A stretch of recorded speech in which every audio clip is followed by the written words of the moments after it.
Gadiesh, on behalf of our partners here, welcome to our 14th annual Davos Breakfast, and a welcome back to many of you. At the heart of every business is an exchange of value with customers.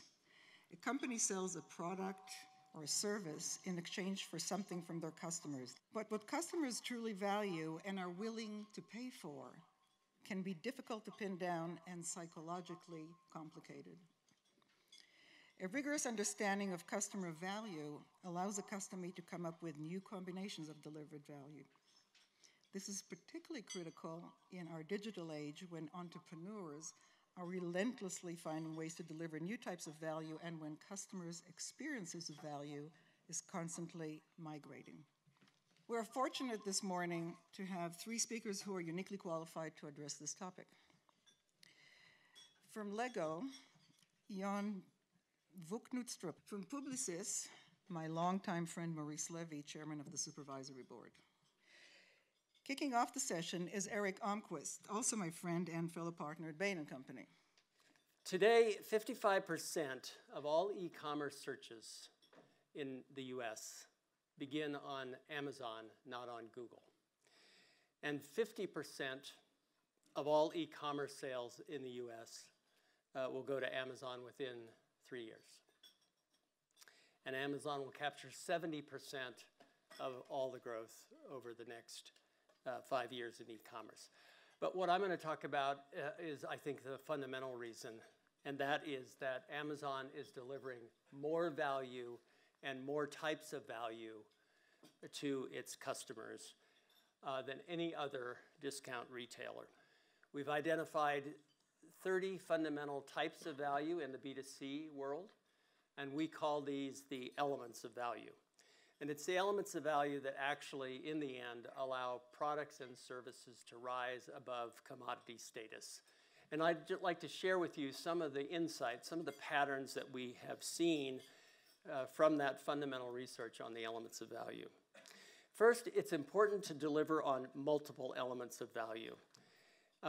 For companies that are delivering on 4 or more of the elements on the pyramid, their growth rates average around 13%.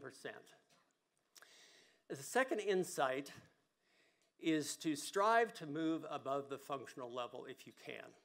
On average, the emotional elements of value, they're that second rung up the pyramid, are worth about twice what any functional element is worth in predicting NPS. If you look at what Amazon's doing with Echo and with the acquisition of Whole Foods, one interpretation is that they are trying to move up the pyramid and to become more of an emotional player. The third insight is that value is what ultimately creates promoters among your customer base. I would ask you to think about a few things. One is, ask yourself the question, what value am I really delivering to my customers? And are there gaps against competitors? And secondly, are there 1 or 2 elements of value as you look at the 30 that are in this framework? Are there 1 or 2 that you could work on that perhaps you could add as a new element of value? Thank you very much. Let me talk about protection, because when I talk about protection, I'm not talking about trademark protection.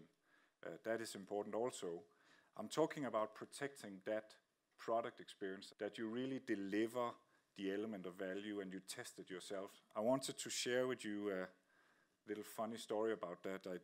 When I had become CEO in 2004, the year after, I traveled in the middle of the summer with our 3rd generation owner to the George Mason University in Washington, D.C., and we had a Lego fan event. We have about 500 events around the world, but actually talking about elements of value, I spent the 3 following days sitting with small groups of them, getting a sense of what they value in the brand and what was the area where we needed to dial up the most.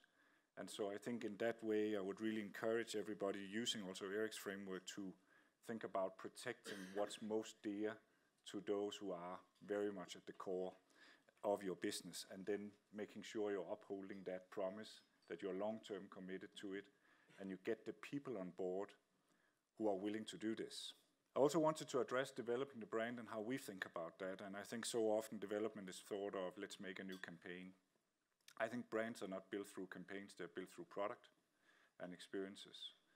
I think we talk about leveraging the brand, and it really takes two directions. One is sort of, how do we increase our affinity? So those who are already in love with Lego, who are users perhaps through generations, how do we build an even closer relationship? How can we offer them ever more because of their deep dedication? And the other element of leverage is, how do we recruit more? We think we are talking to perhaps 200-300 million children. The brand consumer bargaining power has changed and has shifted to the consumer. They have a voice, and they can, with a click, compare prices and make a decision. So bottom line, what makes a brand in our 4.0 world? I believe it's worth dwelling on 6 elements that could echo Bain's 30 elements of value. First thing first, the brand's foundation is underpinned by 3 core elements: utility, affordability, and design. Utility, a brand must deliver on its core promise of utility. A detergent is a detergent, and it must deliver cleanness, period. If it doesn't, it has no right to exist. Affordability, or put it differently, value for money. It means that the brand should have intrinsic value. Last but not least, design. It is key. It is paramount. On those 3 building blocks, you add what will increasingly command value in the future, and already in nowadays, the brand's promises. And once again, you have 3 elements to discuss: experience, cultural resonance, and transformation. Let's start with experience. We all know that experience is the brand, and the brand is experience. Think about taste for food or service and the quality of the service. The experience is probably the most important element of value from a consumer point of view. The cultural resonance. Each company has developed its own culture. Last but not least, transformation. And for me, transformation sits at the top of the pyramid. But ultimately, I believe it's for the brand to transform the user, the consumer, myself.